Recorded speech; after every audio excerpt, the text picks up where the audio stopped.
Hello everyone, welcome to my channel हम होंगे कामयाब। तो जैसा कि आजकल एक चीज़ की एक चीज़ क्या एक अनाज की चर्चा है, मोटे अनाज की।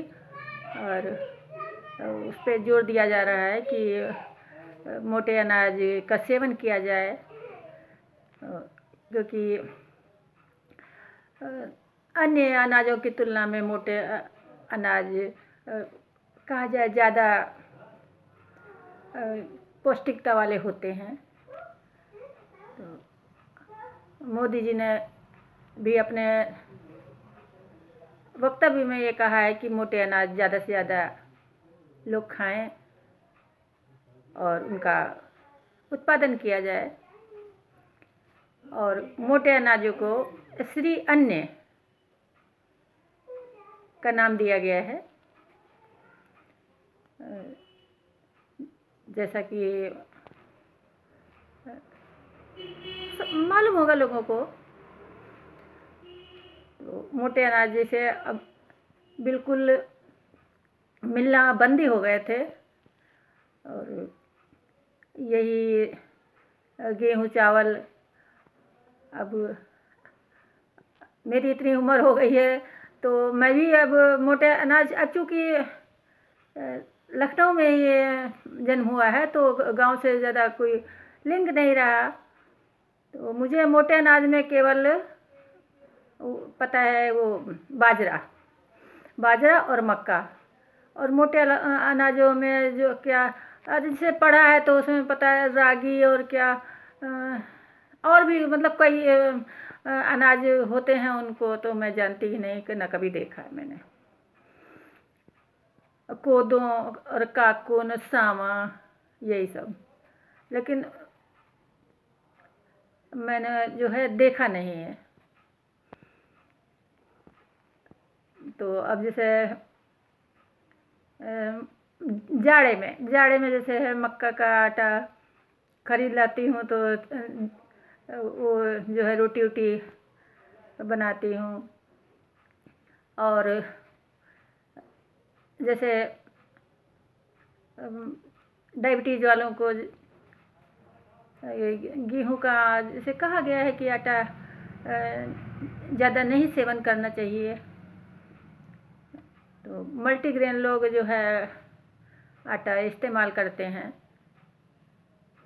और तो वैसे भी डायबिटीज का इसका कोई मतलब नहीं है, मतलब सर्वसाधारण लोग भी मोटे अनाज का सेवन करना चाहिए, वो फ़ायदेमंद होते हैं।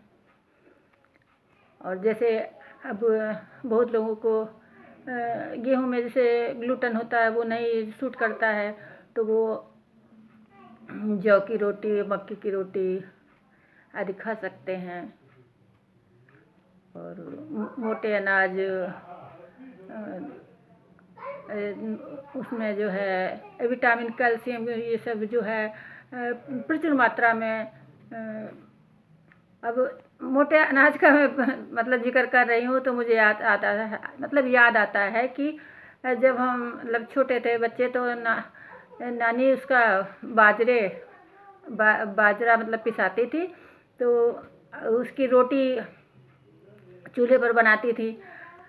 तो जो है बाजरे की रोटी में घी मतलब उसको रोटी को मतलब तोड़ के मतलब ऐसे हाथ से दबा दबा के ऐसे ऐसे जो है तोड़ के, और उसमें घी मिला के, देसी घी मिला के और गुड़ या चीनी मिला के ऐसे हम लोग बूरा बना के खाते थे। और उसके अलावा वो बाजरे का वो बनाती थी पुआ, बाजरे का पुआ बनाती थी। और इसके अलावा बाजरे का लड्डू भी बनाती थी। वो ऐसे बाजरा को पहले उबाल के, फिर उसके बाद उसको धूप में डाल के, फिर उसके बाद उसको मूसल से कूट के तो उसकी जो है भूसी निकल जाती थी। और जो है बाजरा के वो तब मतलब भाड़ होते थे तो वहीं भुना के और उसके जो है उसमें गुड़ डाल के उसका लड्डू बनाती थी। वो छोटी गोल लैया जैसा बन जाता था। तो ये सब मतलब बचपन की बातें हैं। और अब वैसे बाजरे की रोटी मैं भी बनाती हूँ गैस पे, लेकिन जो बात अभी चूल्हे में है कि वो तो नहीं आती है। अब जैसे चूल्हे पर बना के उसको पहले तावा पर डाल के दोनों तरफ उतार के उसको चूल्हे के किनारे से खड़ा करके धीमी धीमी आंच पर जो सेका जाता है तो वो ज़्यादा बढ़िया बनता है।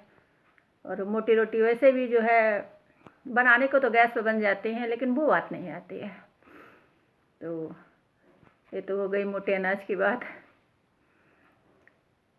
और उसके अलावा हाँ, जैसे मैं बता रही थी कि मुझे तो मोटे अनाज में यही बाजरा और मक्का पता है। और उसके अलावा एक उसको शायद ज्वार कहते हैं। हाँ, तो देसी भाषा में उसको जो है हम लोग क्या सभी लोग उसको जो है छुटकई जुंदरी कहते थे। और ये मक्का को बड़कई जुंदरी, छुटकई जुंदरी, ये ऐसे आम बोली बता रही हूँ कैसे जो है इसको बोलते थे। तो वही ज्वार का वही जिसका उसका भी लावा बनता था, उसके भी लोग लड्डू बनाते थे। ऐसे भुन जाता था तो ये मक्का वाला तो बड़ा बड़ा लावा बनता था, उसका छोटा छोटा।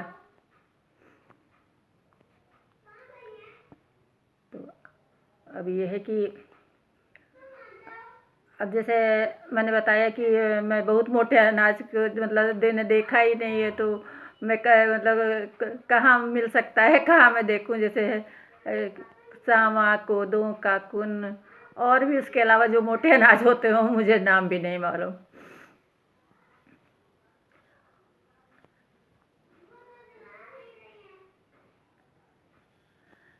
तो अभी ये खाना खाया, खाना खा के थोड़ी देर लेटी रही।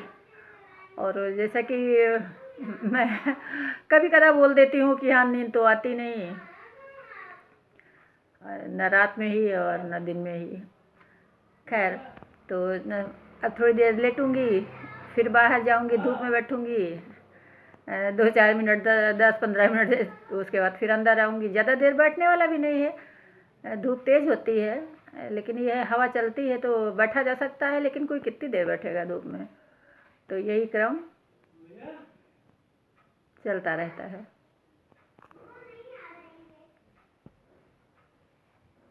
बाय।